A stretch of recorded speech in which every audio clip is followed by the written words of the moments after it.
Καλησπέρα κύριε Ραφαήλ. Καλησπέρα. Τι κάνετε? Μια χαρά. Χαιρετισμούς από την Αθήνα.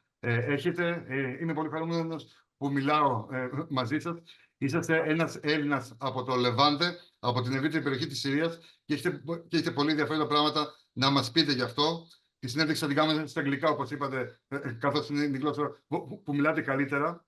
Οπότε, my first question is that I would like to ask you what's going on in Levante, in the territory of Syria and there in the Middle East, because it is not widely known that there is still Hellenism and Greeks there. There's a good reason there's little known about the Hellenism in the Levant, because for many years, or actually centuries, since the Russian programs started in the Patriarchate of Antioch to Arabize all the Greek Orthodox of the Levant, it was kind of lost in the sense of history, so to speak.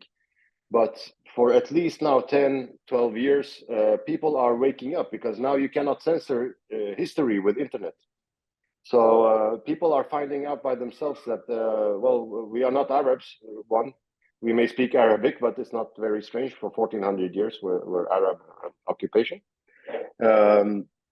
But it's not a central movement. It's people finding out by themselves about the Romaic history and you know, Hellenistic history in the Levant is always disguised as Roman. So even if it's 300 years before the Romans, they say it's Roman history just to keep Hellenism out. But now there's grassroots movements all over Lebanon, Jordan, Syria, even southern Turkey around Antiochia, so to speak.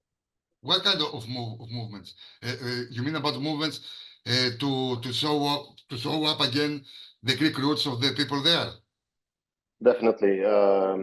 The movements are, like I said, it's not central. It's people themselves realizing and forming cultural movements to try to reconnect to first of all, what's closest to the Levant is, to be fair, it's not Hellenism, it's the Byzantine Empire and the Romaica. It's the language, I don't know what to... Romaica. Yeah. So that's the first thing they associate to. And once you're down that path, I mean, history is very clear. You come back to the Seleukidon, and before that was Alexander the Great. So history can't... Once you open the road is pretty forward. Why this didn't happen earlier? Why especially now people, individually, as you said, have this tendency as to look for their roots back? I believe personally that the war of Syria, when it started in 2011, people realized that, you know, even if we embrace Arabism, even if we say to the fellow Arabs that we are Arabs, they will never accept us as Arabs. So the Arabism itself, it fell apart. And people, you know, a vacuum, of course, will if something falls apart, it will create a vacuum. And people were starting to search in this vacuum for okay, we've been taught we are Arabs all our lives. You know, we can always tell we're not Arabs because we have a different culture than they have, even in the time of Arabism. But I believe the biggest thing that happened was the war in Syria, the fall of Pan-Arabism. I think you say Pan-Arabismos in yes. Greek. When this fall apart, people start to actually look for their roots. And that's how this entire thing started. So this is a result of the, let me say how I understood what you said, of the chaos that was provoked by the Syrian civil war, right? Yes. With all those ethnicities and the jihadists fighting each other. All the ethnicities fighting each other. You had a lot of sectarianism. So you had even within, like, for example, the Muslim community, you had the civil war within the Muslims as well. So this entire nationalistic approach of, you know, we all speak Arabic, we are all Arabs, which is, if you think about it, it's not so... I mean, you tell me someone in West Africa and someone in Saudi Arabia or Levante is the same ethnicity. It's not... It's an obvious lie. It became so obvious, especially when everything fell apart. So people did their own research. And I think the biggest event was formed by the forming of a party in Beirut, in Lebanon. They wanted to call it the Greek Orthodox party, but they were not allowed by the authorities. So they changed name to Levante party, but it was a party for the Greek Orthodox of the Levante. Before the war in Syria, the biggest minority was the Greek Orthodox, over 1.5 million present in Syria. In Lebanon, I think you have close to 500,000, if not more. I don't have the most recent statistics. Those are huge numbers, Mr. Rafael. 1.5 million, 1 million, those are huge numbers. All those people to declare that their religion is Greek Orthodoxy, right? Very big numbers. Yes? It's big numbers. I mean, you have areas in both Lebanon and Syria which are exclusively Greek Orthodox. There's an area in Syria, for example, it's called the Valley of the Christians. I don't know how many villages, but say 10, 15 villages, all of them Greek Orthodox. You will not find anything between. You have in northern Lebanon, the Kura district, also the predominantly Greek Orthodox. Tripoli, the name of it, the city says itself. It's an old Greek Tripolis. If we went there to those places, me and you, now, we would find people that they would declare to us that they are Greeks or Romni. Definitely.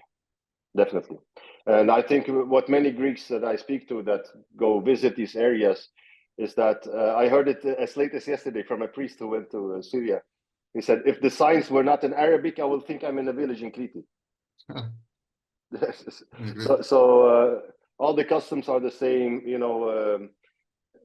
I tell many Greeks, the only difference between us and mainland Greece is the one day, Ochi day.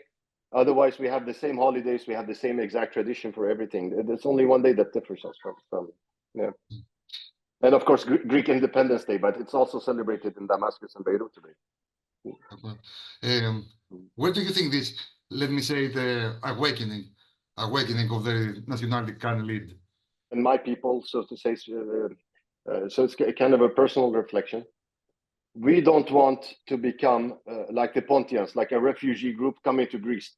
That's not the point of this awakening. The awakening is that we are a unique Greek descendant group living in the Levant. We don't want to leave the Levant. We've been there for 2,000, 3,000 years almost, right? So we want to form our own unique Greek identity within the countries we exist. That's what we hope it leads to. But this is also very dependent on what is the Republic of Greece going to do. Because right now, there has been very little connection between Greece and the Levant for almost a century, except for the priest. I know the churches have very good contact. I know our priests, they go to study in Thessaloniki, for example, and they come back. I think Greece plays a vital part in this. Also Cyprus, of course, because Cyprus is the link between the communities. Because right now what we have, because of the situation of the war, is a heavy Russian influence. And Russia has never been Philo-Hellenic. It's always been anti-Hellenic. What I'm afraid is that financially or whatever they are trying to do now, it will give a backlash into some new type of invented identity instead of the true identity of the people. So what should Greece do? The Greek state and the Greek church as well? There was a few proposals. Greek schools, teach the people to speak Greek. I mean, like myself, okay, I'm diaspora, but my children or their children, they need to reconnect with the language. That's the most important one. Our clergy now, they speak Greek. So the priests, the bishops, all of them speak Greek, but the people don't speak Greek. I know there are attempts to open some Sunday schools to teach Greek, which is a very positive sign, but it needs to be more. I think also a cultural connection of some sort, because it seems so distant. Now, Greece is part of West Europe. We are part of not even Asia. We're part of the Middle East with the outside influence. I think awareness. Do the Greek people know there is 1.5 million in Syria, 700,000 in Lebanon? I don't think many people do. This itself will create some extent. But I mean, everything I say now is a start. How do we reconnect the communities together? In the long term, I think we need to have much deeper bilateral relations with Greece. We also need some sort of protector. I believe we have a lot of things to learn from you, and you have a lot of things to learn from us as one thing as Hellenism. Thank you very much, Mr. Rafael. Thank you very much.